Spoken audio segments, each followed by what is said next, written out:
Welcome to Multispecies Madness. This series is like a game. I'll use any strategies I need to catch as many species as possible in my given venue, and I'll be breaking it all down for you guys. So sit back, relax, and enjoy. Who knows what we'll hook into?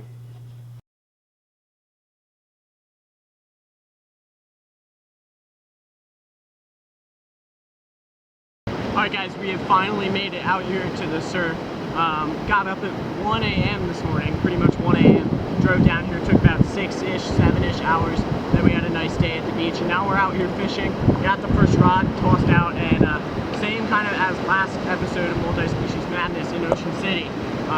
Working with moving baits. I've got 2 rods here, and then I've got a rod with some fish bites and other live and cut baits sitting out there for some other species. Hopefully, same thing, we can get some new species. I don't get a lot of time to fish saltwater, but I know how to do it, and there's a big chance for some new species to show up. Let's see what happens.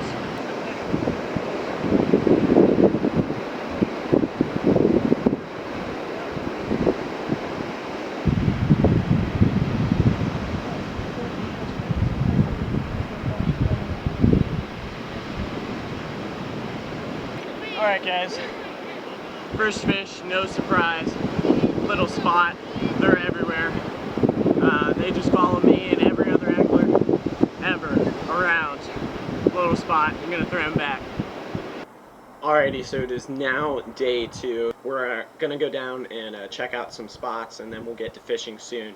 But there are a few key pieces of information that I think are going to be very valuable for you guys to know throughout the course of this video. First of all, if you haven't seen my Ocean City Multispecies Madness, the last episode of Multispecies Madness, go check it out, because a lot of the things I'm going to be talking about are in context with that trip. And it's also just a really valuable video to watch for you guys anyway. So one of the things that happens in Ocean City is you have to be 150 feet away from swimmers during the daytime hours to be able to fish, and that often isn't possible because there's just so many people. Down here in the Outer Banks, there are no restrictions on how far you have to be away from people. Obviously, I'm not going to cast into like a pool of people swimming, but I will be bringing rods down during our normal beach hours, and I will be able to fish frequently throughout that time, so we'll be getting a little bit more fishing in. Another thing to consider is that you saw me do it last night. It's very flat in the Outer Banks a lot of times, and you can frequently go out several hundred feet and still be in like 2 feet of water. So throughout this trip, I will be wading out to be able to get casts into water that is deep enough to hold some bigger fish. And that's something you have to consider. If it is that flat, you may have to do that in your own fishing endeavors. And then the last thing is, it is very calm here, especially in comparison to Ocean City. And there are a lot of small microfish, baby pompano, baby kingfish, ropefish, silver sides that push up into the shallows because they're not going to get pummeled by waves.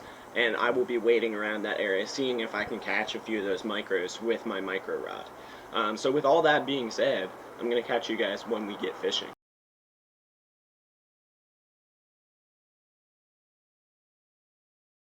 So step 1 is going to be, you're going to scour the shoreline here for some small prey items that these little fish would be feeding on. What I'm looking for is these little surf clams. Let's see if I can find one here.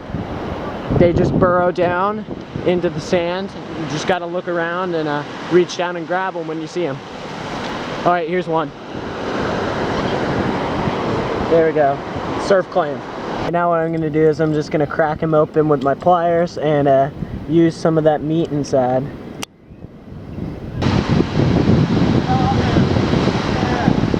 So we have, it looks like, that is a southern kingfish right there. Baby southern kingfish.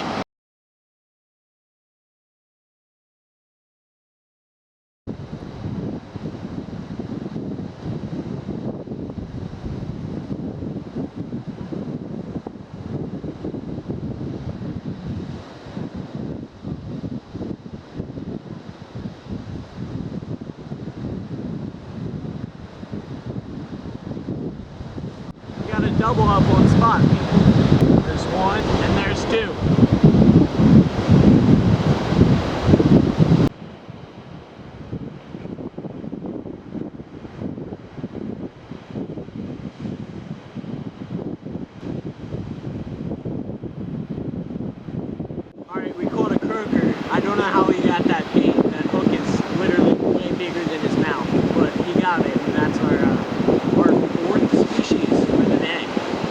guys, it is day 3 now, and I'm about to go out with the crew here on my first ever charter boat.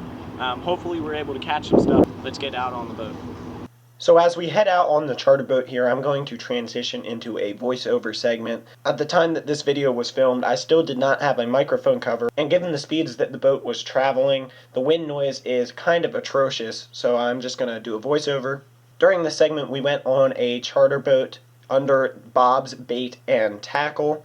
We were kind of fishing in the Oregon Inlet area, which is kind of near Nag's Head.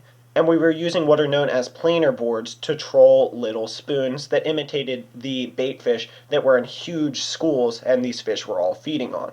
Now, as we transition into the actual fishing here, I'm sure some of you are wondering, what is the benefit of watching this other than just gaining enjoyment out of it? Is there any actual knowledge that I'm going to be gaining from watching this? And the answer is yes, for 2 great reasons. One of those is that going on a charter boat like this is a great way to add new species, and by watching this video you can get familiar with kind of the systems that go on when you're out on these charter boats. Therefore, if you get the opportunity to go out on one yourself, you will be more familiar with how it works and be more efficient out there, thus having a better day of fishing. Additionally, this whole experience taught me a lot about depth when it comes to targeting certain species. For part of the day, we were trolling in about 30 feet of water, and we were catching Spanish mackerel and false albacore. And in a separate portion of the day, we were trolling in about 40 feet of water, and we were catching those ribbon fish. This really illuminated how important depth is when it comes to planning out spots that you're going to catch certain fish. The ribbon fish were really only found in that 40-foot section, and then those mackerel and false albacore were only found in the 30-foot section, and that's just something that really stuck out to me and made me think more about depth as a factor when it comes to choosing where I'm going to fish for certain species, and something that I think you guys should think about as well.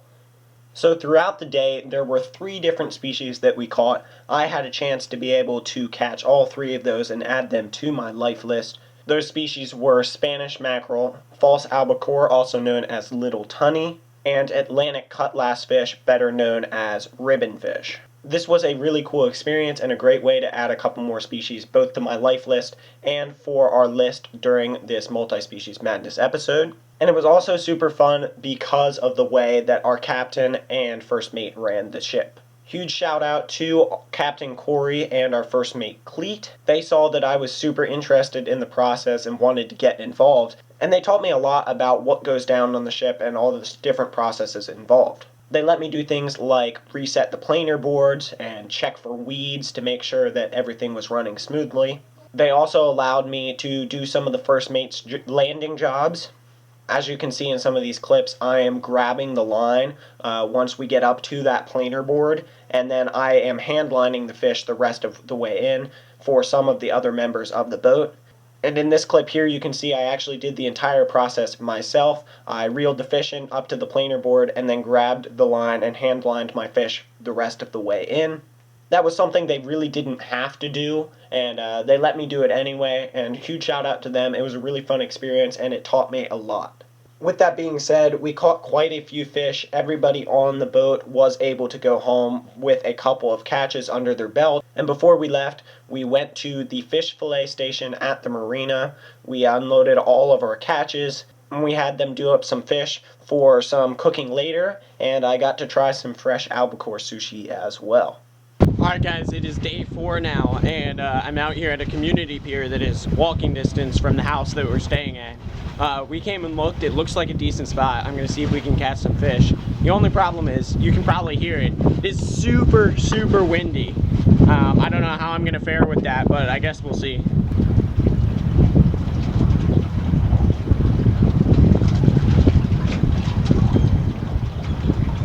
I got it. Hold on. I don't know what it is, but it's a new species. I've been here for like 2 hours and have got 2 bites. Oh my gosh. I think it's some type of silver sock. I'll get a better picture for you guys so you can see what it looks like. I'll identify it later. So happy I caught a fish.